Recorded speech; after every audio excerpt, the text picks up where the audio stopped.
ስለመዳር እያወራሽ የነበረው? አይ ብሩክ እየለመንኩክ ነው፣ እውነት በጣም እየለመንኩክ ነው። ይቅርታ አድርግልኝ። ይኸውልህ ተሳስተክ እኔ አንድ ነገር ካረከኝ ቅድስት ካንተ ጋር ትለያያለች፣ ትታወቃለች።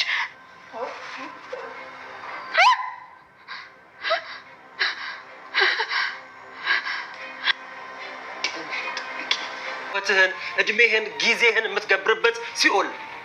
እኔ ግን መታሰር አልፈልግም፣ መሞት ነው የምፈልገው። እና ለመሞት ነበረ ወደ ፖሊስ ጣቢያ ስትሄድ የነበረው? ይኸውልህ መሞት አለባት ማህሌት፣ መሞት አለባት። በፍጹም መትረፍ የለባት። ማህሌት አልሞተችም። ፈጣሪ አውጥቷል። የቅድስትና የምሳሌ አምላክ አትርፏል። ማህሌት አልሞተችም። አልሄድም ብሩክ፣ ይኸውልህ በቃ ሆስፒታል ትሄዳለህ፣ ትታያለህ። ከዛ ነው ችግር ይፈታል። ደግሞ ማህሌትም ደህና ናት ብሎኛል መድብልም። ይኸውልህ ብሩኬ በቃ አለምንም ታዋት።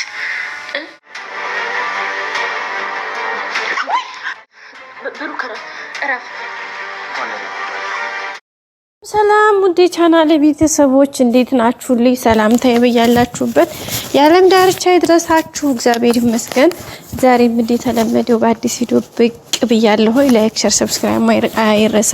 ሁሌም ወዳችሁ ፈቅዳችሁ ለምትከታተሉኝ አመሰግናለሁ። እንግዲህ ዛሬም አዲስ ቪዲዮ ይዤ ብቅ ብያለሁኝ። እንግዲህ ስለምንድን ነው የምታወሪው ካላችሁ እንግዲህ ምሳሌ ድራማ ሪአክሽን እያደረግን አብረን ዘና ፈታ እያልን አስተያየት እየሰጠን እንዳንዴ ተመልካች አብረን እንቆያለን ማለት ነው ውድ ቤተሰቦቼ። ያው እንግዲህ እንደምታውቀው ምሳሌ ድራማ በጣም ረጅም ጊዜ እየተከታተል ነው።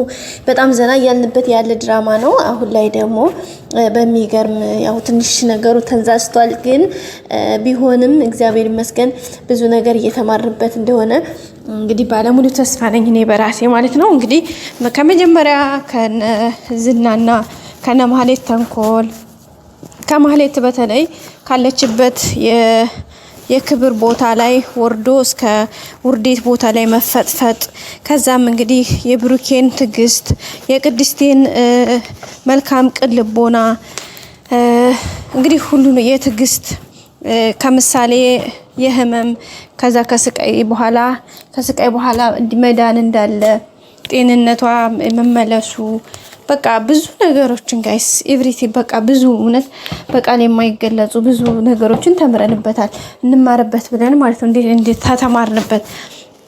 አንዳንድ ነገር ለትምህርት ከወሰድነው ብዙ ነገር መማር እንችላለን።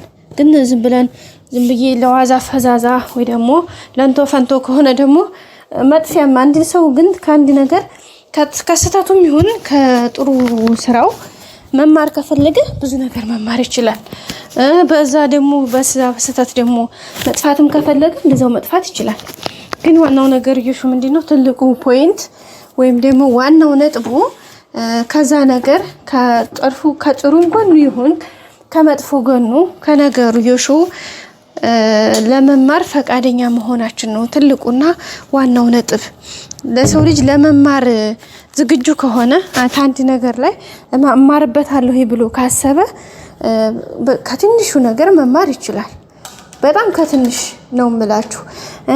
ከዛ ደግሞ አውቀን ደግሞ ከዛ ነገር ለመጥፋትም ካሰብነ እንደዚሁ ከትንሽ ነገር እንጠፋለን። ገባችሁ አይደለ?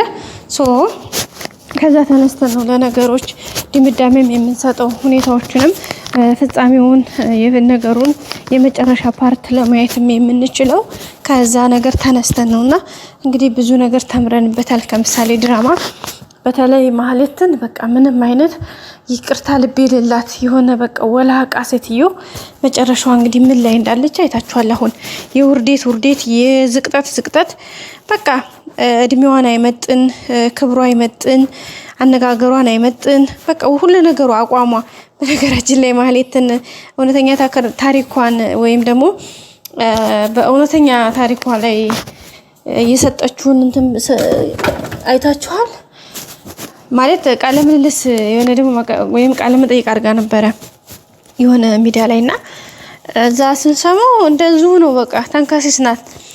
ለአፍቃሪዋ ወይም ደግሞ ለሚወዳት ሰው ክብር ያልሰጠች ሴት ነችና በነገራችን ላይ ወደ ድራማም ቀይራ እየሰራችው ያለችው እውነተኛ ታሪኳን ነው። እንደዛ ነው የሚመስለው በእርግጠኝነትና በቃ ብዙ ነገር ነው የተማርኩበት። በቃ ሁኔታዋ ተንከሲስ ነገር ናት። ተንከሲስ ሰው ደግሞ ሁሌም ያው ተንከሲስ ነው። ከተንከሲስ ቦታም አይጠፋም እና እሱ ነገር አይችበታለሁ። ይሄው አሁንም ከዛ ከጥፋቷ ከስቶ ሳትማር ድጋሚ ይዘው ትወርዳለች። አሁን ተነሳለች ምን መልሳ ትወርዳለች። የሚገርመው የተሰጣትን ክብርና የተሰጣትን የይቅርታ ቦታ እንኳን ማታቅ ሴት ናትና እስከዚህ ድረስ ነች ሁኔታዋ። ዘፈቆሽ ጠማቆሽ ትወጣለች፣ ድጋሚ ይዘው ትገባለች፣ ትወጣለች፣ ድጋሚ ይዘው ትገባለች። ስለዚህ መቼም መሻሻል እንኳን ለመሻሻል እንኳን ፍቃደኛ ያልሆነች ሴት ናት። ራሷን ክብር የሌላት ለሰውም ደግሞ ክብር ሪስፔክት የሌላት ሴት ናት እና እሱ ነገር እንግዲህ ያየንበት በጣም የሚያሳዝን ነው። ብሩኬ ደግሞ ብዙ ትዕግስቶችን ብዙ የማያልፉ የመሰሉ ብዙ የመከራ ቀናትን ብዙ የችግር የስቃይ ጊዜያትን አሳልፎ ስለዚህ አሁን ላይ ያለው ነገር ደግሞ ይሄው እዚህ ደርሷል ማለት ነው።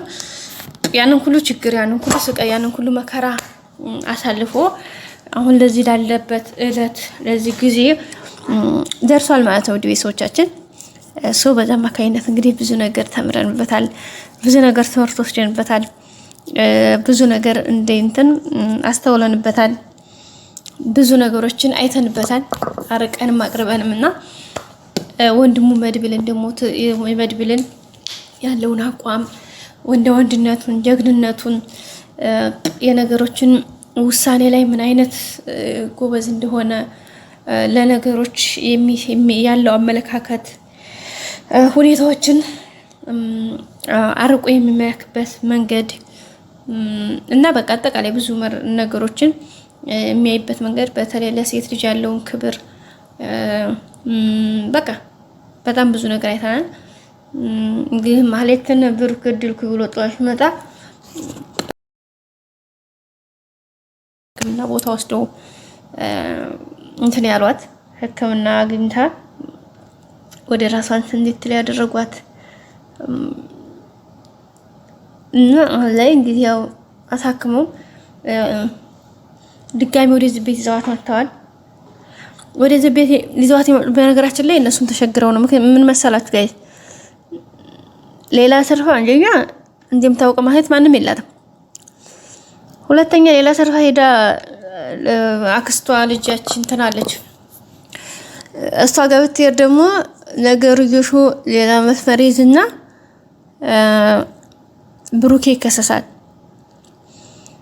ምክንያቱም የሰራው ስራ ወንጀል ስለሆነ ማህሌትን መደብደቡ እሷ እኮ ፊት መጀመሪያ ሆነ ሌላ መድኃኒት ወስዳ እኮ ዲካክማለች። ግን እቺ መድኃኒት ማን ነው አለም የምትባል ተንከሲስ ቦታውን ስለጠቆመችው ሂዶ እሱ ነው በቃ ሌላ ትልቅ እርምጃ ወሰደባት፣ ዱላ ያደበደባት ምናምና በዛ አማካይነት ያ እንዳይሆን ነው እንግዲህ መድብሉ ይዟት የመጣው። ብሩኬም እያለ ነው። ቀጣይ አዲስ ቪዲዮ እንግዲህ ሰላም ቆዩ።